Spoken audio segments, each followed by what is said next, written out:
Hey everyone, welcome to Neighborhood Watch. I'm your host Michael Yanis, and today we're joined by Russ again. Russ, how you doing? Hi. Ready for another episode? You got your bullet points all ready to go? I do indeed. I took notes, as always. Great. All right, so let's jump right into it. This was episode 1186. There seems to be a large gap. I don't know why this much of a gap was left on this collection, but you know, this episode is called Naming Barkley, which it's an odd name because I think that was probably the weakest skit in this whole hour. But we'll get to Really? that. Yeah. Hmm. That's Um, interesting. yeah. The first skit opens with the Count. We don't know if this is the first appearance of the Count, but it is the first for us.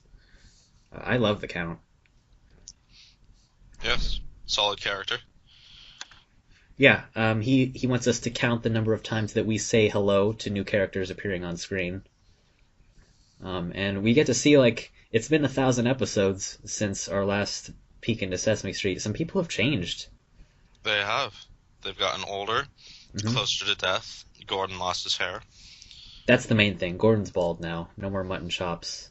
There's a different opening too. The this decade definitely leaked into that footage they have in the opening. There was at one point there was a shirtless like teenager on a penny board on a boardwalk. Yeah, this was the most of its time episode yet, for sure. For sure.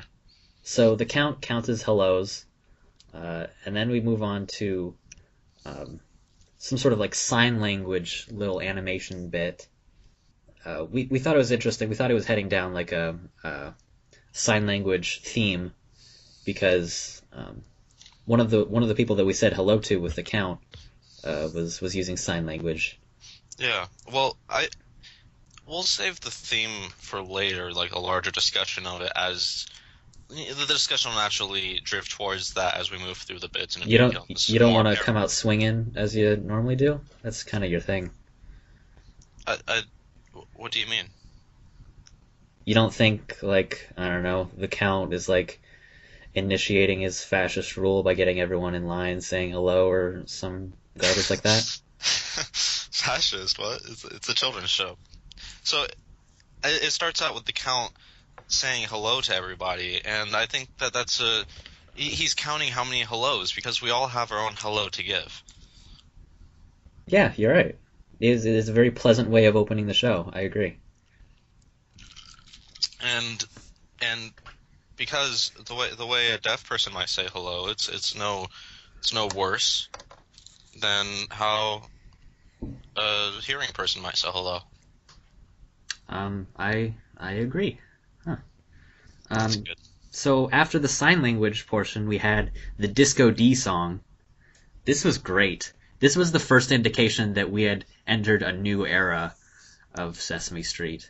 Yeah, that was. I thought like when it first came on, I was thinking like, oh, this show got really good. This is like a really good bit. But then as the show progressed, it was just like consistently good, and I was like, wow, okay, it wasn't just that song. Yeah, a lot of the stuff, because a lot of the older episodes, they had most of the songs were either hit or miss. You know, there was like the guitar, the eating song, and there was Solomon Grundy. Those were kind of on the low side, but they were really, as far as songs go in this episode, they were all like really, really good, well produced, well performed. Definitely, there was very like it could have been a legitimate song.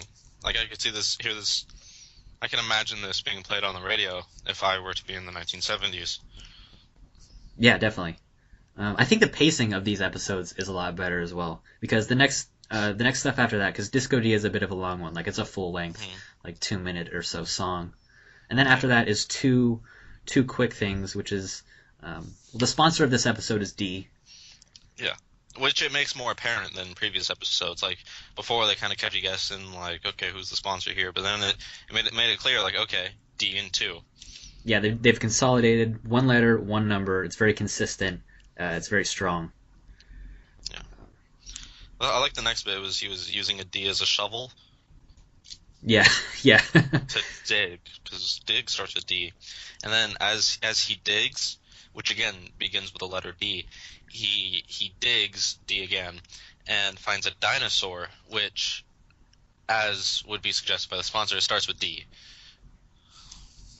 That's hard to argue with. You're right. Yeah. After that, we had a little piano demonstration of low notes and high notes. That was kind of the conceptual sponsor of the episode, was low and high or up and down. Yeah, and also of because what is a piano? That's not rhetorical. Is 88 keys? Is that right? That's true. It's 88 keys that coalesce into one. Here we go. Here for what? You're gonna go off on some political. There's like some like hidden meaning, some rogue writer. No, it's not. It's not anything like this. Michael, what are you? Come on now. This is just it's an instrument. It's a piano. It's just a children's show. I don't know what you're trying to. You're digging to use the D word here. Well, inside joke. You're really digging deep there. I don't know what kind of goof you're going for, but like it's not panning out. So he's introducing this piano to children. It's this instrument for creativity, and it's for creating. And in the previous bit before, it was all sorts of children and adults alike that were creating things. They were painting, they were constructing. There was a kid in a sandbox. I thought that was neat. So I think that's definitely like the theme again with saying hello. It's introducing yourself. You're breaking out into this world. Maybe you say hello by speaking the word hello. Maybe you say hello by signing it. Maybe you say hello by making a painting. That's your sort of figurative hello, this debut into the world of this is who I am. This is me. Me, yeah. Another theme of the episode. Definitely. Huh. All right. So after that, we had the loud and soft, the little performance by the woman on the steps with the kids. Yeah, that was a good song. She was a great singer. She's an incredible singer. That was like it was she. I don't know if you looked this up at all, but was she like a professional singer? Was this someone they brought on, like a celebrity, or was she just like some intern that happened to be an amazing singer? I think she's a Sesame Street regular. I think I've seen her before. Yeah. It's hard to Yeah. tell because it's been like 1,000 episodes. Everyone's changed a little bit in their hairstyles and that sort of thing.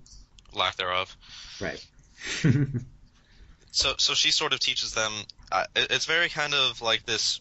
She kind of shares her African American, her heritage and her culture with the children here. That's very like call and response. They're clapping, large dynamic range. It's very like kind of gospel music-y, and it's good. I like it. And again, it's on this theme of teaching them how to express themselves.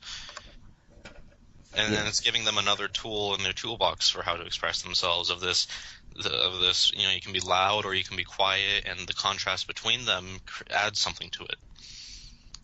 Yeah, definitely. I think Sesame Street is definitely at its best. It's got like a couple modes of interaction that it's at its best. It's this the on the step, like this genuine just enthusiasm and pleasantness that I think it's really good at.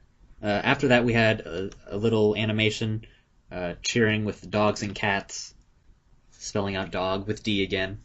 It was very it was pleasant. Hmm. And then another quick. There was a lot of like little quick, like 10 15 second at most.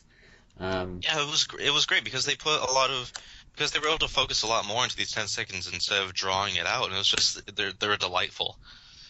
And Yeah. it really hit the theme home stronger. I think they've definitely figured out the formula for Sesame Street at this point. Yeah, very very much unlike those first couple episodes where it felt like there was a lot of filler. No repeats in here. Very thematically consistent as well. Yeah. So yeah, that little bit was just a little kid named Jason and Cookie Monster, just doing their thing. Mm-hmm. And then we had an animation of Small B and Small D, which is a kid and his dog. Mm-hmm. I think that was important because I don't know about you, but as a small child and around like kindergarten, I used to get those confused. because they're kind of like mirrors Yeah, of each other. it Yeah, wasn't until age 6 that I realized, like, oh, the lowercase b is like half of an uppercase B, capital B, if you will. that's a good way of thinking of it. Yeah. Uh, oh, and then one of my favorites of the episode, Ernie and Bert. I don't know why I say Ernie and Bert. Bert and Ernie is like that's what they're called. Bert, but every time I write it down, I write Ernie and Bert. I don't know. Well, I think Ernie gets enough shit. He deserves to be first once in a while. Yeah, that's a good point. I'm gonna call them Ernie and Bert from now on. So Ernie and Bert, they're asleep in bed, and Ernie wakes up and he wants to know what time it is. So he asks Bert, but Bert doesn't like that because he's asleep and it's dark. Yeah, it's definitely not pleasant to be woken up like that. But what exactly is the relationship between these two puppets? Well, that's interesting because we were struggling to tell if they were sleeping in the same bed or not.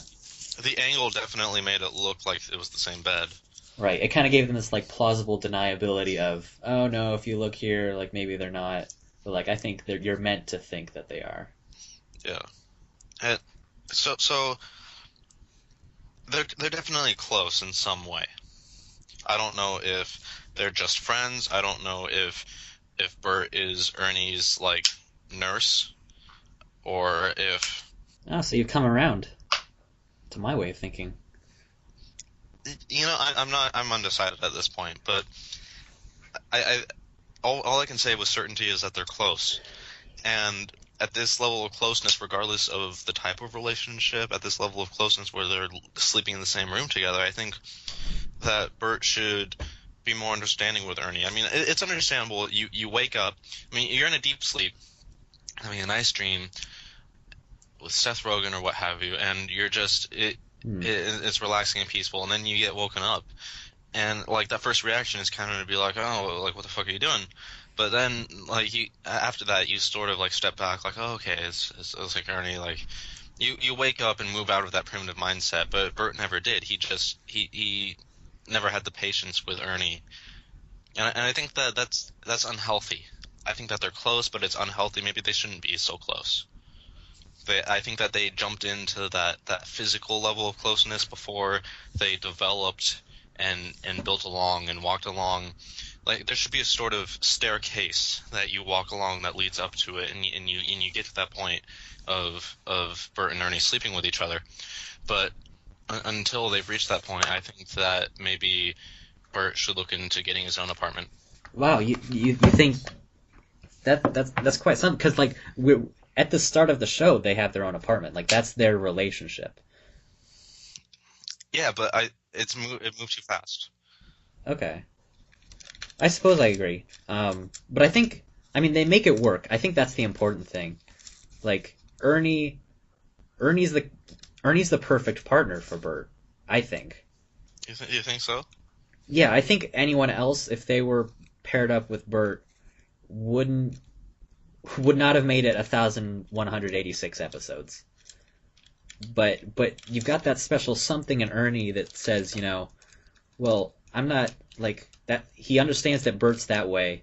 He understands that, he's not going to turn on the light to wake up Bert. He's going to find his own solution. And I think that it's the struggle of like, maybe this isn't the most healthy relationship, but it's a functioning one, and it's one that they both need and agree to, and it defines them both as individuals. Yeah, but what I'm saying is that they're two pieces of bread, and those two pieces of bread need is some peanut butter, some jelly, something to hold them together. But instead, they're putting glue on there, and it'll keep the pieces of bread together, but it won't be very savory. And that glue that's holding them together is Stockholm syndrome, and it's not healthy. Well, I disagree. I think they're both healthy. I think they're as healthy as they want to be. I think if you go too far criticizing what could be, I think you kind of lose sight of what they have, and I think that's not something to take for granted. But is it worth it? I think that there are plenty of other puppets that can make both of them happier. Ernie solves the situation by yelling and singing and screaming out his window to wake up his neighbors, and they kind of it's kind of funny because the the neighbors are giving like the standard, "Hey, what are you doing? Pipe down." And Ernie's planning something. I couldn't even put this together, but it takes about 30 seconds, which I think is the key to what makes this so funny.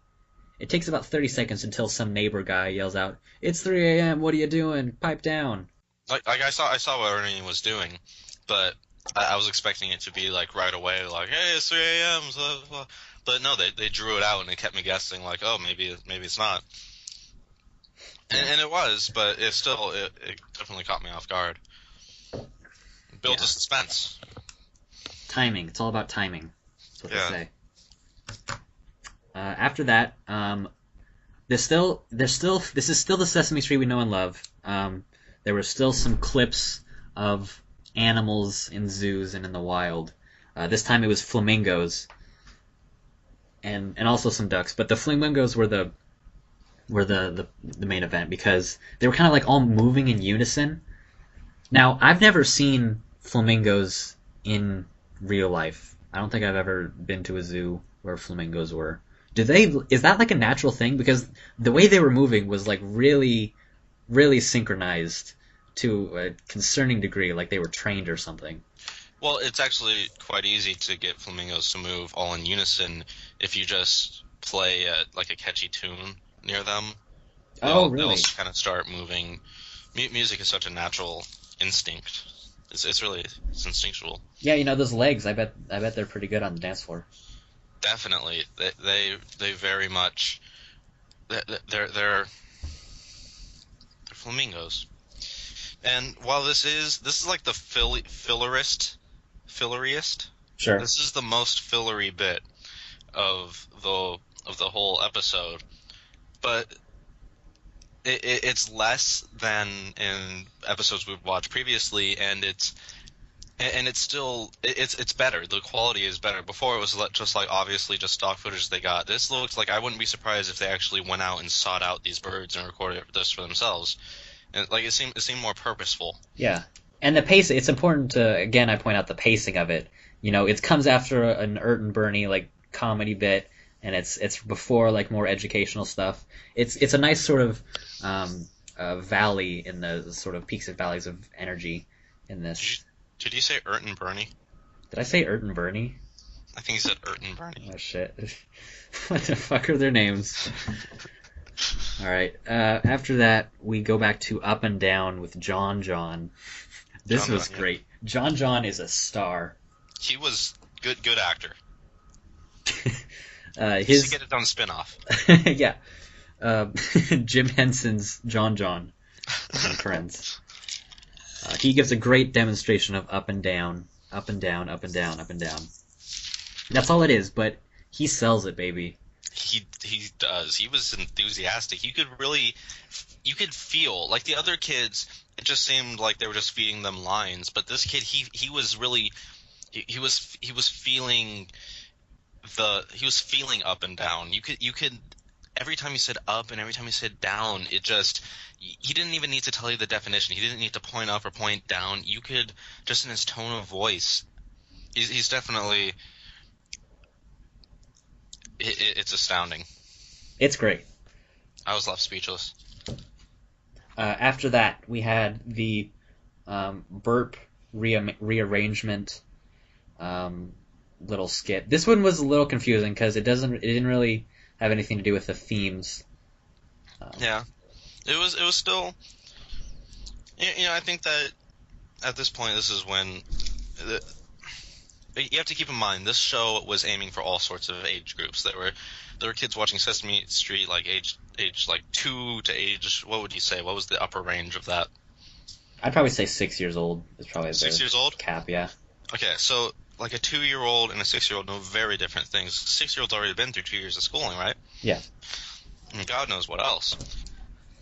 And so throughout this, this is sort of like a good example because the preceding bit it was just footage of birds, and now it's getting into some higher level thinking things. You have to So really, you have to put your mind in that advanced intellectual age of a 6-year-old and really think like, okay, what are they going for here? And again, it's about finding your own individuality, because all the world is, all these atoms, everything here that we see around us are just, it's the equivalent of the 26 letters of the alphabet.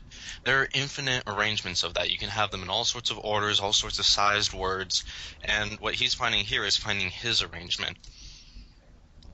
And he does get he gets chastised for it. He does, but does that stop him? They could have ended it with him rearranging it to burp, and they were all like, that's gross, where are your manners? And then he's like, oh, okay, sorry, and he rearranges it to a different word. But no, he stuck with it. And that's what's important. That's what's supposed to be. That's a lesson for everyone, ages 2 to 100. 200. Sorry, I apologize. 2 to 200. After that, we go to a Muppet, Harry. He's brushing his fur. He needs some help brushing the back of his fur. Mm-hmm. So he gets Marie to help him out. That was Maria. Maria? Oh, sorry. Is it Marie? I'm gonna go with Maria. I'll go with Mar, because we don't know what comes after that. I'm not sure. Okay, Mar.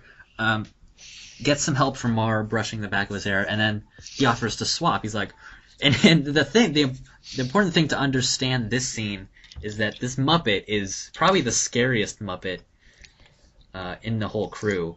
He's got this like deep, gravelly voice, and he's like all shaggy looking, and then even with like the brushed hair, it kind of looks even worse because he's got this like gross, like slicked back Muppet blue fur. Yeah, but despite that, she still treats him no differently than the other puppets. Right. Muppets. Yeah. But Harry kind of... He learns the joy of brushing people's hair, I guess, because he immediately needs to find someone else whose hair to brush. Mm-hmm. Now, there's one person on... There's...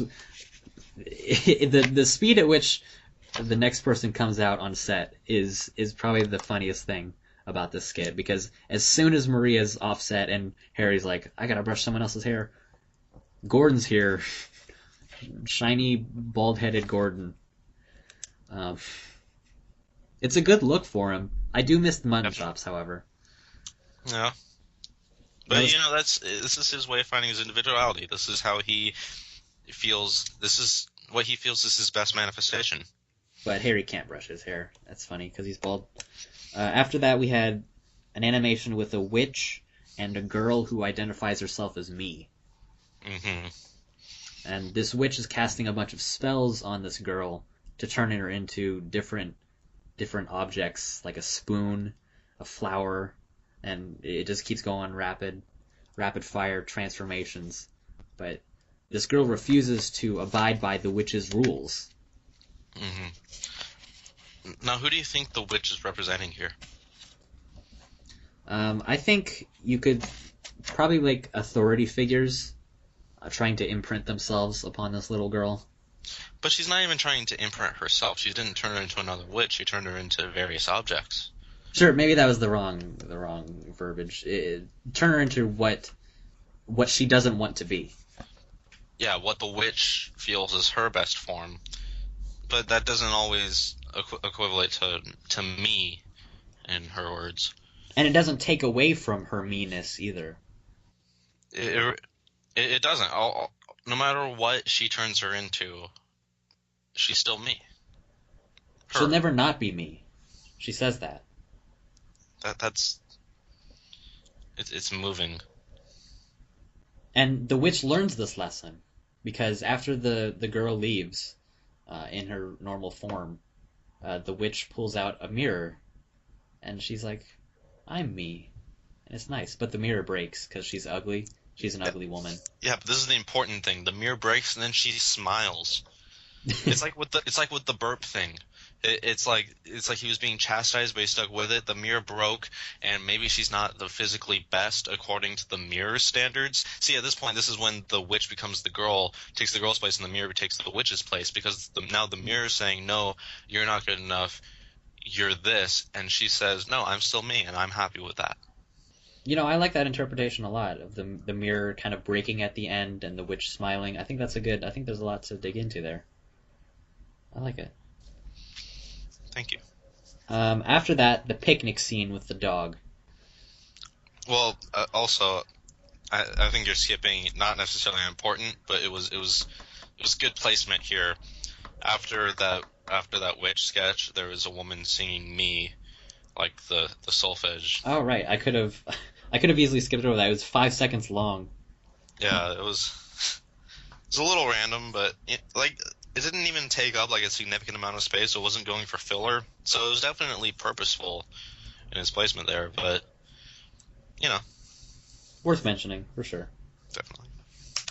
Then the picnic scene. Two gentlemen have spread out a gorgeous picnic. They've got a blanket. They've got sandwiches. It's right by a lake. It's a beautiful day. It's a very romantic scene. Yeah, I was gonna mention. You know, probably a less inspired director would have cast a man and a woman. I'm glad even in 1978 they can say like, no, homosexuals have the right to picnics just as much as we do. They decide now. I think they make a mistake here. I'm not very sympathetic to what happens to them specifically at this picnic. They spread out their sandwiches on plates, and then they decide that they're gonna go take a little rowboat out in the middle of the lake. Mm-hmm. Now, even if nothing had gone wrong, like I don't. That's not. Why would you do that? Like you're gonna get bugs all up in your food. It's gonna get cold, or it's not gonna be cold enough, or like. The temperature will not be ideal. Right. The sandwich temperature is a very key aspect that a lot of people neglect. I'm not even goofing here. You need to if you don't have the cold. See now, McDonald's when they did their old like the cold side cold, the hot side hot. That was important. They need to bring that back because when it's the worst. It seriously bugs me when like you get this gross like sloppy piece of lettuce that's not crisp. Like that a lot of people neglect the lettuce crispness because that's what lettuce really brings to a burger. It's not about flavor. It's about having something to crunch into and kind of counteract all your other ingredients. But they just leave it on there and it's sloppy and it's gross. Come on, McDonald's, bring it back. But didn't they like fuck that up? Yeah, I don't think it was good. I never had it. I've only read about it in history books. Yeah, I thought didn't they put the cheese on the cold side? Yeah, that would be a mistake. I guess some people would like cold cheese. I'm more of a melted cheese guy. I mean, who isn't a melted cheese guy? Come on, it's delightful. They row out to the middle of the lake, and they leave their sandwiches on their blanket, and immediately a dog runs over and starts eating their sandwiches. Which good for the dog. I mean, teach him a lesson. The dog's the hero in this scene. Mm-hmm. So they kind of panic. This is sort of a modern take on the Buddy and Jim situation because their attempts at rowing back to shore are childish and But then failures. they figure it out. Sure, but And that's the important thing here is because these two men can figure out how to row a boat and can collaborate like that and work together in a way that's just as productive, that's just as it's just as fruitful as maybe if a man and woman were doing it. they do get their sandwich at the end. There is a sandwich left, and it's a happy ending for them, not for the dog. Well, I guess the dog got what he wanted. It's kind of shoot away though, which I didn't appreciate. I was hoping for a nice, clean ending where everyone's happy, like they kind of like pet the dog and like play fetch or something. I feel like that was a missed opportunity. Well, because the dog is the bad guy, because it's definitely allegorical of the struggle for gay rights in America. Sure, but the dog's doing what a dog's gonna do. He's eating a sandwich. There was a lot of the next scene was a bunch of kids playing and then kind of showing their adult counterpart in an occupation. So you'd see a kid playing with blocks, and then an adult would be like a construction worker, or that sort of thing. We learned before. Was it? I have it next after picnic. because I have it next after Piggy because I wrote down. Was there another one before? There might have been. The reason because my note for this segment is D is for druggist. Yeah, I have that written too. Was that in a different scene? Maybe that was. No, that was in this scene. Oh, okay. But there was one before I wrote weird making montage, and I thought that was like a painter. Okay, yeah. So that must have been a different one. Regardless, I think they had two similarly themed montages. Yeah. Which I guess is fine. This one was more D focused. Yeah, D is for druggist. Not much to commentate about on there. There's at one point it's talking about like professions you can be when you grow up, and one of them is daddy. Right. And I think that's very important. It's very progressive that it's okay to be a stay-at-home dad, because why shouldn't your profession be taking care of your own children? That's not just a woman's job. That's a human's job. After that, we have a bit of a problem-solving scene with a bunch of kids. They're playing jacks. Mm-hmm. They drop a jack into like this little like pit or something that's fenced off that they can't reach in. So their solution, in a very coincidental fashion, a girl says, "Look what I have," and then pulls out like the most cartoonish red and white magnet. I've always wanted a cliche magnet. There's no reason for this girl to have it. It has like a horseshoe shape. Because she's a kid, they always carry stuff like that around their pocket. Do they? I remember, I don't know where it was. I think it might have been an episode of Brady Bunch or something, but there was like a gag where there's like this little kid and he just kept pulling all these things out of his pocket. Like he had like all these like toys. He had one of those like paddle ball things. He just kept going. I guess that is kind of a kid thing to carry around little doodads. Anything. Yeah, you're a kid. You're like, oh, I'm going to be an adult. I'm going to carry around everything in my pockets. Yeah, you don't have like money and keys, so you carry, like magnets. Magnets, yeah. Polarized magnets. So they tie a string around the magnet with the help of their older sister, and they get the jack back. Yay.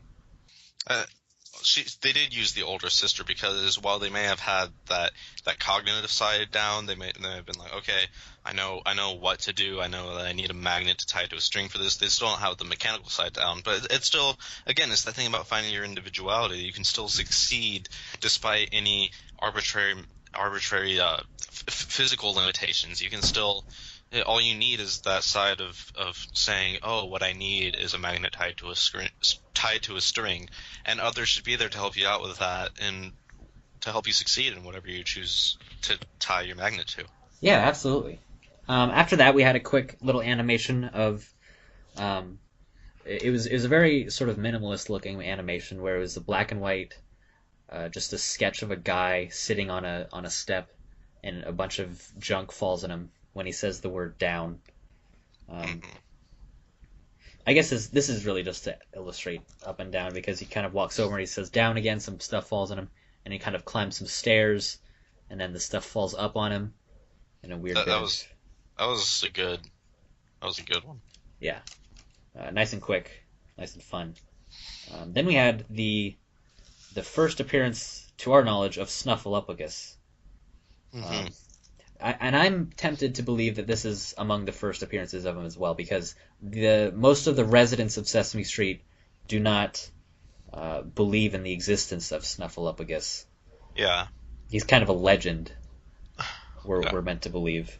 One of the people overhears Big Bird's house, and he's talking to Snuffleupagus. He can't see him inside, but he hears him loud and clear having a conversation, so he goes and rounds up all the residents of Sesame Street, all the humans. You got Gordon and Mr. Hooper and all your favorites. Gathers them up, and by this point you can see where this scene's going, because it's a story told 1,000 times. He's, hey everyone, look, Snuffleupagus, he's here, come look. Everyone's excited. They're like, oh yeah, sure he is, buddy. So he leads them all over to Big Bird's house. Nest. I like how they use the word nest. It's not a nest at all. It's just a room with like a bunch of junk in it. But again, it's that sort of this is how I like to manifest myself. I don't live in a house. I live in a nest. I'm a Sure, bird. sure. No one's there because Big Bird and Snuffleupagus decided to go to the Shirley Temple Festival. Yeah, that was That was a weird, another intrusion of reality on Sesame Street's world because they make a direct reference to Heidi. It's also really weird. also at the beginning of the episode when they're saying hello, the man talking to the deaf woman asks if she's seen Close Encounters of the Third Kind. Right? Yeah, that was. I think like Shirley Temple at least is in the same genre as Sesame Street for the most part. Yeah. I really enjoyed the Shirley Temple reference for whatever reason. Just the idea of Big Bird going to see a movie. They were like, they were trying to figure out how to spend like their afternoon. He's like, "Do you want to go see this movie?" "No, I've seen it 5 times. Let's go watch TV." That's something that the puppets on Sesame Street do. They hang out and watch TV. Um, but yeah, no one gets to see Snuffleupagus. We do for like a couple seconds, so we know that he's real. It's not just Hmm. in his imagination. But they managed to avoid it to that one man's embarrassment. Yeah, the new Gordon. Yeah, New Gordon. That was because we're getting into yeah. Um, After that was Grover. This is the first scene with Grover. Hmm. He's going to show us the majesty of the number 2. So he's going to gather up all his friends. He's collecting a bunch of these Muppets. Kermit comes. Kermit's great. Kermit continues to be awesome. Yeah. He's going to, and he leads them all in a rousing chant of counting to 2, which upsets Grover because he doesn't like that, like it's just 1, 2. Yeah, he definitely chose the wrong number. Yeah, he did not put 2 and 2 together in this case. Good one. Yeah. So he decides he's gonna do it again. He's gonna try this skit again, which seems to be a common thing with the Muppet scenes. We had that one a couple episodes before where Kermit kind of did a scene a couple times because it didn't go well. That shows up again here, and it's very funny. But to interrupt it the first time, we had a blow your nose skit. Hmm. That was interesting. I think it's important though because like it's one of those things like in cartoons for children and whatnot. They sort of exaggerate things because it's a cartoon and they portray things that are unrealistic. But some of the things are important things like blowing your nose or eating vegetables. And this is when Sesame Street comes in. And they're like, no guys, this is how you actually do it. And they have to give a tutorial on blowing your nose. Yeah, it's a how-to right in the middle, which is, I mean, it's fine. I don't think it's a very effective tutorial because like translating what an animation does to blowing an actual nose, I don't think a kid would be able to like translate it. But maybe they're better at that stuff. Maybe they're so accustomed to mimicking animation and cartoons. For a child, all of life is just a cartoon. That's true. Yeah, that's a good point. So we're back to Grover after that. This time he's gonna ask his friends why their favorite number is 2. So he brings out Kermit and sets him up perfectly. This is where we learn that Kermit is not a good improviser because Grover sets him up perfectly. Kermit, why is 2 your favorite number? And Kermit shoots him down, just destroys the entire setup. Well, 2's not my favorite number. And he doesn't even like good numbers. He likes 9 and 13. I think 9's pretty solid, but 13, come on. I don't like either of them. Like, you've got an infinite amount of numbers, and you pick 9 and 13. Those are among the worst numbers. Okay, let's look at 9 here. It's in the top 10.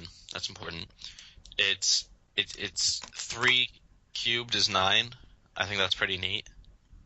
Sure, it's got a sort of geometric quality to it. Or squared, not cubed. Yeah. But I just think Have you? when you've got so many choices, when you can go up into the double and triple digits, you're not asking for your favorite digit. 9 is a poor choice. I don't think there's any. I think if you ask 100 people what their favorite number is, you're not going to get a single 9. But that goes poorly because he asks a bunch of people why their favorite number is 2. It's none of their favorite numbers.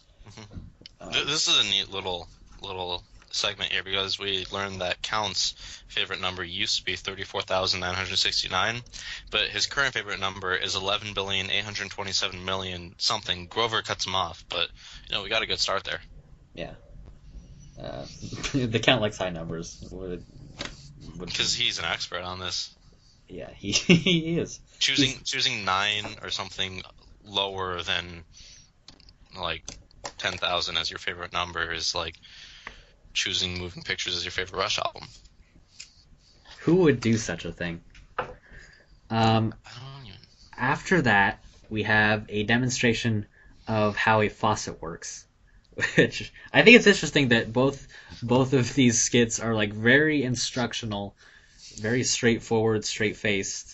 This was different because this isn't even applicable to something a child does like regularly. This is just learning for the sake of it, and it takes something as boring as like indoor plumbing, and makes it interesting. It's fun to watch. Yeah, you know what? To be honest, I did not know how a faucet worked exactly. I know that it's not like I knew it's not what these kids thought, which was a rain cloud appears inside the faucet, or. Well, like how like in like the 1800s or today in less developed countries, they just go like a well and they just like lower a bucket and they bring that up. Mm-hmm. I thought a faucet was just like a miniature version of that happening inside of there. Just over and over and over. Yeah, just a large amount of tiny buckets. Lots of tiny buckets. Yeah. Like thimbles. But we don't need to explain how a faucet works to you. That's not the point of this show. Sure. We're back to 2 again. Grover's final attempt at 2. It's a visual this time. He's got a big number 2 sign. I thought the payoff with this one was weird. He just gets crushed with the 2. Or not crushed. He kind of like it gets dropped on him. Smashes over him. Yeah, that's the verb. Which I guess is fine. Grover's fun. So is Kermit. Yeah, like he has like a visual. He's like, oh, I need a visual. So brings like a giant 2, and then they still find a way to just turn it back on him and just push it on him. But like the character carries it through, because right at the end, his final line is just he just looks at the camera and he's. It's like, you ever have one of those days? After that, Ride a Bike. This is a complex song. This was a good song. Yeah, this isn't a children's song. This is something that someone wrote, and like this is a composition. It was like kind of proto rap at times. Yeah, it's very catchy. I encourage you all to check this out. If you're not, if none of these skits that we've described to you so far on this podcast have piqued your interest, I want you to go find Ride a Bike on YouTube, or listen to it, because it's awesome. I love it. Makes me want to go get a bike. It does. Next is Ernie. He walks by a newspaper vendor who's shouting extra extra, 4 people fooled, or something like that. Mm-hmm. So he buys a paper because he wants to know. He wants to be up to date. He wants to catch up on the headlines. But no one in the paper. There's no story about 4 people being fooled. But then the paperboy shouts extra extra, 5 people fooled. Gotcha, Ernie. That was good. I liked it. Yeah, it was nice. It was fast, which was good. This was awesome. This is one of my favorite animations. This is Pinball Count for number 2. The pinball song is also my favorite. It's so like funky and like something that could only be made back then, but it's so catchy. Like whenever I count 12 numbers, this is the tune that I sing them to. Yeah. Yeah, it's great for like memorizing 12-digit things. Yeah. As long as they're all the same syllables. As long as they're all in order from 1 to 12, and that's what you need to memorize. Yeah. And do you think how did that song originate? Do you think they tried to get like the Who song, but then like they couldn't secure the rights? It was too expensive, so like, oh yeah, we'll make our own pinball wizard. I can almost guarantee that at some point in Sesame Street's history they've done like a. I want to see a Tommy parody Like the full story with Muppets. Oh my god. The deaf, dumb, and blind Muppet. And then you learn sign language. That would be really good. Um, let's see. Baby Rocky. Another. This was 3 incredible music numbers in a row. Baby Rocky is a little baby Muppet that cries and cries. And Yeah, it didn't start out as a musical number.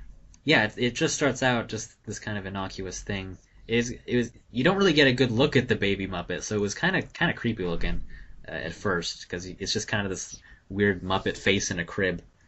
Yeah. But the mom and older sister come in and they're like, "Oh, you cry all the time. Why do you cry all the time?" Mm-hmm.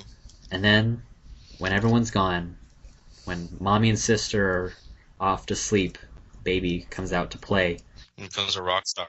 Yeah, fucking. He's good. I mean, he really wails, man. Like it's very, like the lights go down. There's like a spotlight, and he just goes. It was very entertaining. I didn't see it coming. And again, it's on this theme of expression because that's how a baby expresses itself. Yeah. It can't talk yet, but it still tries its darnest. I think this precise theme, this little theme within our larger theme, is something I really enjoy. Is this kind of giving a voice to like a voice and a reason and a motivation to things that you don't normally like illustrate, like a baby. Like this is a baby singing about why it cries.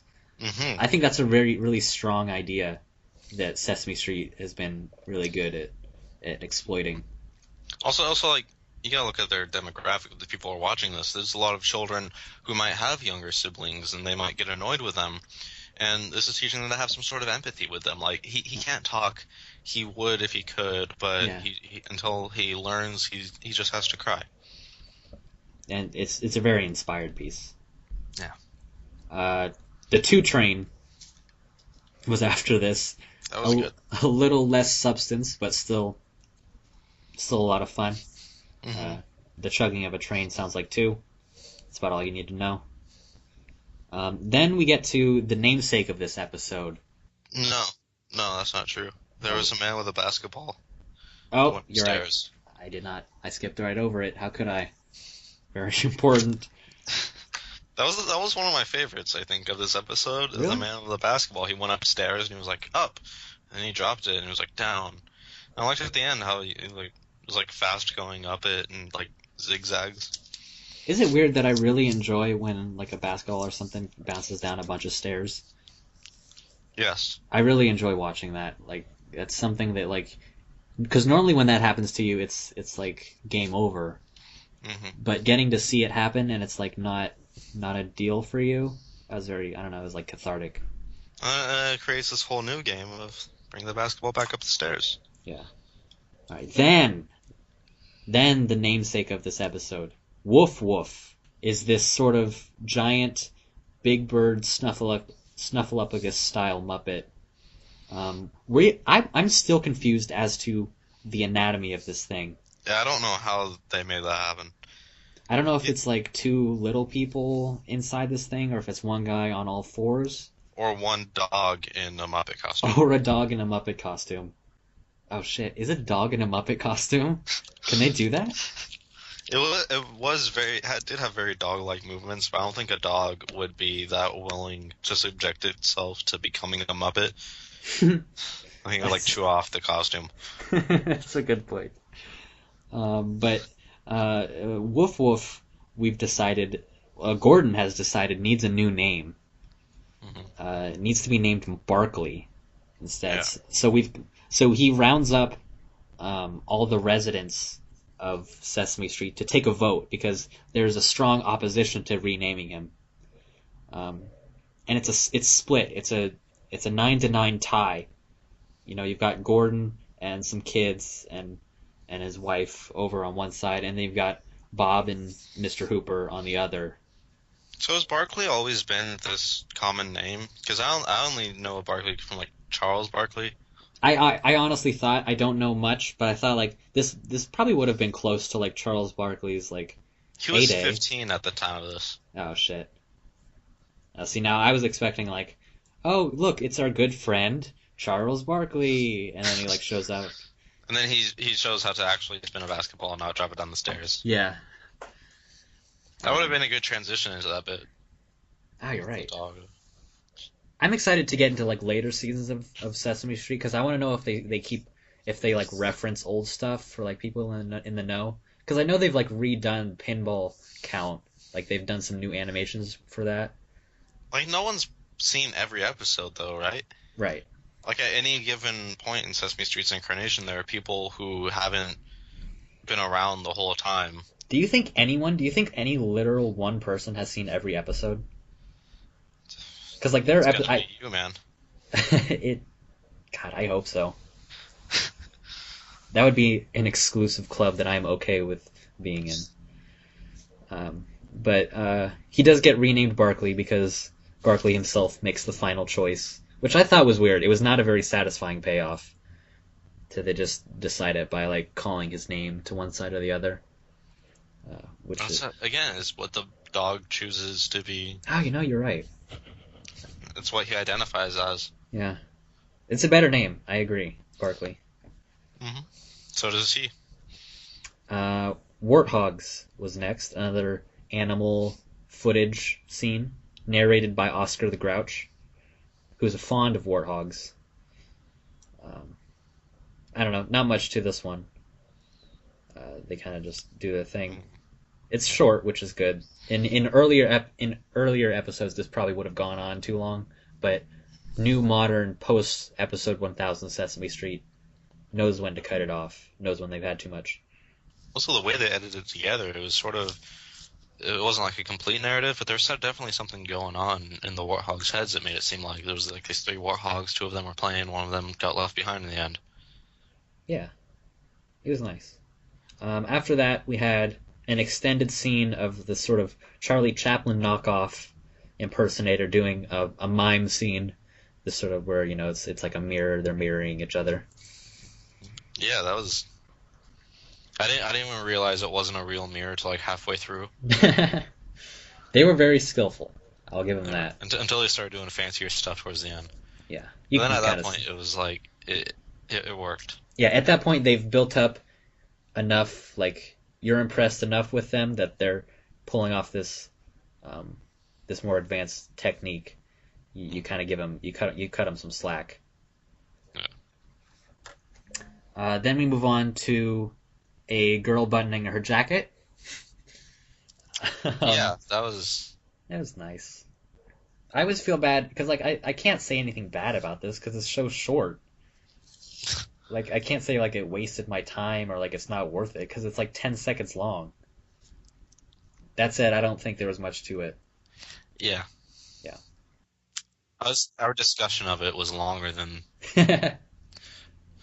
She does a fun little move at the end, which is like ta-da, which I'm going to incorporate into my jacket adornment technique. Then we move on to an animation of. I did not jot down his name. Did you get it? Jive. Detective Jive, which is. I mean, I think Sesame Street has proved itself that it's. They're allowed to use those words. Yeah, they've built up enough credibility to where I don't think. Yeah. They solved the case of the missing wig by finding a guy with dirty hands. That's their conclusive evidence. Yeah. It's a little shaky, but the detective seems satisfied. Mm-hmm. So I like the animation style of this too. It was different. I liked it. Yeah. A lot of this, there was a lot more style. Like we gave earlier episodes some credit, but I think this by far the variety of styles was something to be applauded in this one. Because there was that like you commented on one. There was like a colored pencil looking scene, very hand drawn looking, and then you got the up down guy. Mm-hmm. Just lots of good, very aesthetically pleasing. So yeah, if you haven't caught on already, we're very positive on this episode. And Definitely I think, the best I've seen. And I think that bodes well for at least the next couple hundred episodes. I think they can keep that momentum up. Mm-hmm. Russ, I gotta say it was It was a pleasure talking to you this time. Indeed. And how many ways are there to say goodbye? That's something that you should ask the Count about, because he's going to... No need to. Grouch already... Wait, no. Count asked Grouch. Oh, shit. Fucked it up. We screwed it up. Okay. Um, there's like 5. yeah, there's at least 5 that Yeah. we know of that exist There on could be Sesame more. Street. It's probably like sign language too. Yeah. So thanks for joining me, Russ. It's been a genuine pleasure. You know, I mean this in many ways. You sound a lot better this Well, time. I did get this new microphone. Oh yeah? Yeah, I got like this headset. Yeah, you know, I mean, the quality's better, but I'm speaking more towards like, you know, a lot of times you'd probably go on off some fascist rant at least 2 or 3 times an episode, and like You said that before, but I don't know what you're talking about. you don't remember, like during multiple episodes you would say that, I don't know, Mr. Gordon's ice cream shop is some sort of fascist regime. That's ridiculous. I've been. This is exactly the kind of thing I was saying before. You think maybe like just the quality, like muffled it up a bit? That doesn't make sense. I don't. Your old microphone was so bad that it was garbling up the meaning of your words to mean fascist overtones? I couldn't tell you. This is news to me. Well, regardless, stick with this microphone, please, because this was an absolute delight, Russ. Thanks again. Thank you. Please, listener. There's also I have a blog. I have not been caught yet. .blogspot.com. Definitely be sure to visit that. Yes. Fuckyoumichael.blogspot.com. Fuckyoumichael.blogspot.com. What is this? Oh, yeah, it's just some things I've been thinking Forrest about. Gump. Frozen's number 2? Well, it's... God, I am so sick of... Oh my fucking god, Frozen's such a good movie. It's so not... Oh my god. Fucking Olaf, man. Olaf's He's just, in like a half hour of that movie But tops. he's burned into my brain.